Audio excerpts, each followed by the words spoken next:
Today I am going to talk about class 10th subject social study geography chapter 1st part 5th.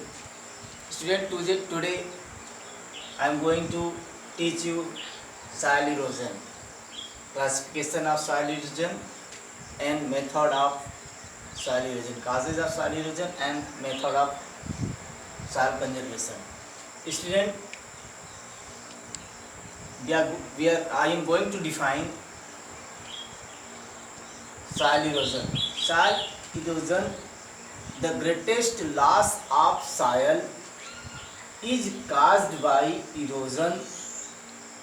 The denudation of the soil cover, the subsequently washing down the is described as soil erosion. Student, कहने का मतलब ये है कि जब जो soil का ऊपरी लेयर है, जब किसी भी कारण से उसका लॉस होता है, डिनोडेशन का जो है प्रोसेस होता है, तो डिनोडेशन की प्रोसेस के कारण उसका जो ऊपरी परत है उसका लॉस हो जाता है, वॉशिंग डाउन हो जाता है, उसको जो है हटा दिया जाता है, रिमूव कर दिया जाता है। तो इस एक्टिविटी को सॉइल इरोजन कहते हैं। और सॉइल इरोजन तब ज़्यादा प्रभावित होता है जब सॉइल फॉर्मेशन का प्रोसेस और डिनोडेशन का प्रोसेस दोनों में जब कहीं कहीं इम्बैलेंस होता है। सॉइल फॉर्मेशन का प्रोसेस भी अगर तेज गति से होता रहे और अपरदन भी हो तो सॉइल इरोजन या कह लो कि डिनोडेशन ज़्यादा जो है प्रभावित नहीं होता है, ज़्यादा ये सॉइल इरोजन देखने को नहीं मिलता। लेकिन जब सॉइल फॉर्मेशन और प्रोसेस स्लो हो जाता है और इरोजन का प्रोसेस जो है तेज हो जाता है या डिनोडेशन का प्रोसेस तेज हो जाता है तो इरोजन दिखने को मिलता है। अब आते हैं काजेज ऑफ सॉइल इरोजन। तो यहाँ जो है जो सॉइल इरोजन है दो काज से होता है। एक तो ह्यूमन फैक्टर अफेक्ट करते हैं, एक नेचुरल फैक्टर अफेक्ट करता है। तो जो नेचुरल फैक्टर अफेक्ट करता है उसमें मुख्य रूप से दो होते हैं, एक गली इरोजन होता है, एक सीट इरोजन। तो गली इरोजन क्या है स्टूडेंट? जैसे तेज बारिश होता है तो तेज बारिश के कारण जब पानी स्लोप से होकर के जब मैदानी एरिया में आता है तो मैदानी एरिया पर आने के बाद वो जो है मिट्टी को गहराई तक काटना स्टार्ट कर देता है। और जब गहराई तक काटना स्टार्ट कर देता है तो एक गली की तरह जो है संरचना बन जाती है।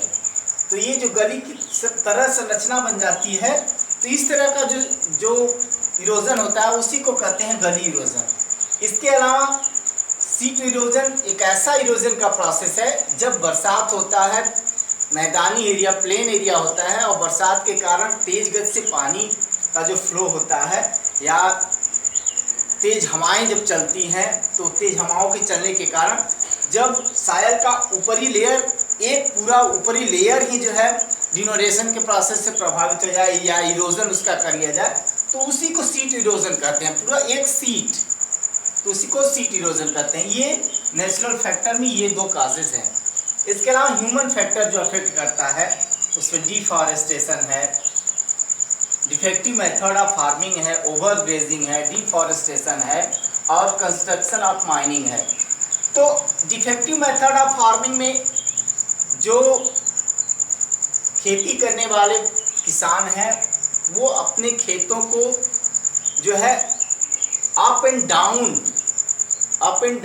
जो है जब प्लाविंग करते हैं तो इरोजन होने का चांस ज़्यादा होता है।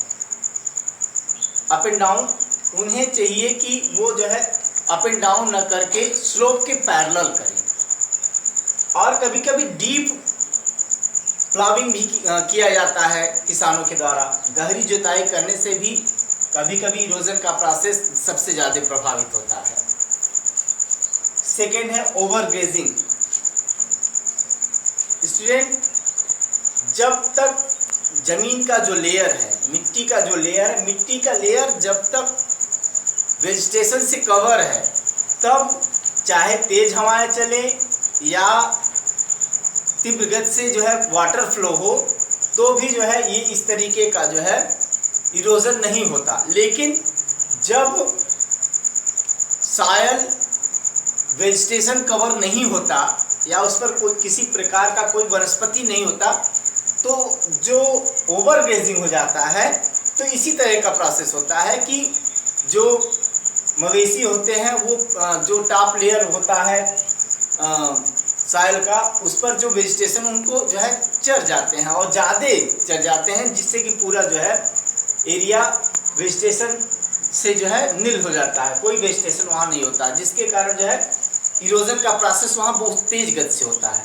उसी तरह डिफॉरेस्टेशन, स्टूडेंट हम लोग जानते हैं कि कोई भी लैंड है या सॉइल है तो देखें तो जो पेड़ों की जड़ें हैं उसको पकड़ के रखती हैं, होल्ड करके रखती हैं, मिट्टी को होल्ड करके रखती हैं।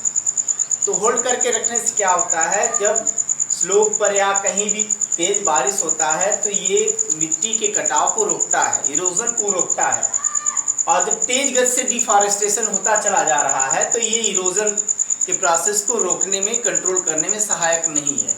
और इस तरह जो है डिफॉरेस्टेशन के कारण भी जो है कहीं न कहीं जो है इरोजन का प्रोसेस हो रहा है। कंस्ट्रक्शन ऑफ माइनिंग क्या है कि माइनिंग एक्टिविटी गहराई पर होता है, तो गहराई पर होता है तो कभी कभी गहराई पर होने से जो है क्या होता है कि बारिश और इसके समय जो है बरसात के समय वो जो माइनिंग का पूरा पार्ट होता है ज़मीन में नीचे दब जाता है। इसके अलावा कंस्ट्रक्शन एक्टिविटी जहाँ हो रहा है, कंस्ट्रक्शन के कारण भी अपर लेयर जो होता है मिट्टी का वो प्रभावित होता है। उसके कई एक्टिविटी होते हैं माइनिंग कंस्ट्रक्शन के, जो कि उसको एक इरोजन के फैक्टर होते हैं। अब तो हो गया इरोजन। स्टूडेंट अब method of soil conservation, method of soil conservation मैं आप लोगों को बताना चाहता हूँ। तो मेथड ऑफ सॉइल कंजर्वेशन में जो है 4 मेथड बताए गए हैं सॉइल कंजर्वेशन के। टेरेसिंग ऑफ स्लोप, फर्स्ट दिया है टेरेसिंग ऑफ स्लोप, सेकंड दिया है स्ट्रिप क्रॉपिंग, थर्ड दिया है कंटूर प्लाविंग और फोर्थ दिया है shelter belt. Student terracing of slope का मतलब है जैसे पहाड़ों के ढलानों पर जो खेत हैं जहाँ खेती किया जाता है उनके स्लोप्स को जो है टेरिस फार्मिंग की तरह, मतलब एक सीढ़ी बना करके उसके नीचे दूसरी सीढ़ी बना करके उसके नीचे तीसरी सीढ़ी बना करके सीढ़ी की तरह सीढ़ीदार खेती टेरेसिंग करके जो है खेती करने से जो इरोजन का प्रोसेस है वो नहीं होता। अदरवाइज स्लोप होने पर जो है बरसात होने पर तेज गति से जब पानी का बहाव होगा तो जो है इरोजन का प्रोसेस तेज गति से होता है। स्टीप क्रॉपिंग, स्टीप क्रॉपिंग में क्या है, जो कुछ छोटे हाइट वाले फसल हैं उनको बोने के बाद एक बड़ी हाइट वाले फसल बोना, फिर छोटी हाइट वाले फसल बोना, फिर एक बड़ी हाइट वाली फसल बोना, जिससे अगर तेज हवाएं चलती हैं तो छोटी हाइट वाले फसलों के आसपास की मिट्टी को जो है नहीं उड़ा ले पाती। तो इस तरह से स्ट्रिप फार्मिंग करने से इरोजन को कंट्रोल किया जाता है। तो स्ट्रिप फार्मिंग करना चाहिए कंट्रोल करने के लिए। कंटूर प्लाविंग, स्टूडेंट हम बता दें जैसे कि मान लिया कि ये पहाड़ी है, पहाड़ी की ये ढलाने हैं, ढलानों पर मान लिया स्ट्रिप, मान लिया कि टेरेस फार्मिंग हो रहा है इस तरह कि एक सीढ़ी दूसरी सीढ़ी तीसरी सीढ़ी बना दिया गया। तो अब क्या करना चाहिए, प्लाविंग करते समय जो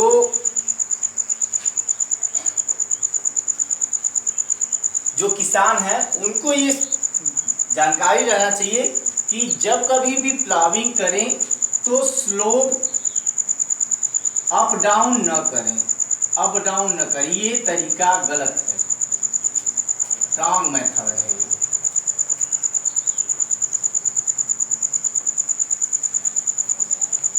ये रॉन्ग मेथड है। उसको कंटूर प्लाविंग करना चाहिए। कंटूर प्लाविंग का मतलब है स्लोप्स के पैरेलल करना चाहिए, स्लोप्स के पैरेलल प्लाविंग करना चाहिए। स्लोप्स के पैरेलल प्लाविंग करने से इस तरह, स्लोप्स के पैरेलल प्लाविंग करने से इसी को कहते हैं कंटूर प्लाविंग।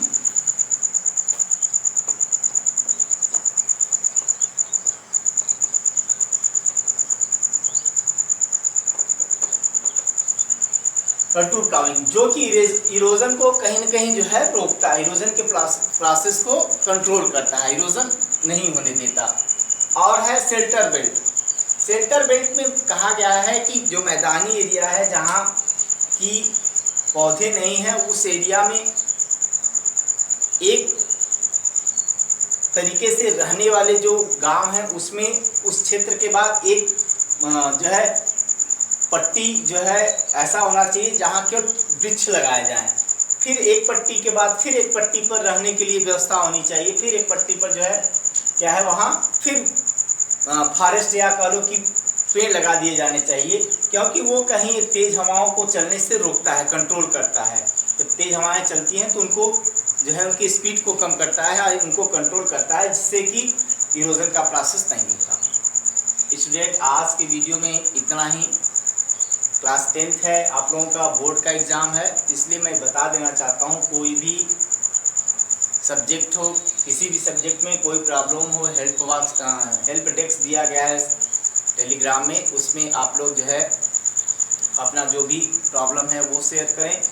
इसके अलावा जो भी है स्टडी डीपली करें, किसी भी सब्जेक्ट का स्टडी डीपली करें और डीपली करें। इसके साथ साथ ये ध्यान रखें कि जो आने वाला सिलेबस है, आने वाले एग्ज़ाम का जो भी पैटर्न है, एग्ज़ाम का पैटर्न है, वो पिछले एग्ज़ाम से कुछ चेंज होने वाला है। जैसा जो है इंफॉर्मेशन मिलता है वैसा आप लोगों को हम लोग अपडेट करते रहेंगे। इसके अलावा कंटिन्यूसली स्टडी करते रहें। आज के लिए इतना ही।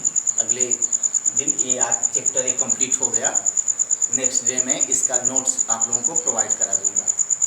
That's all.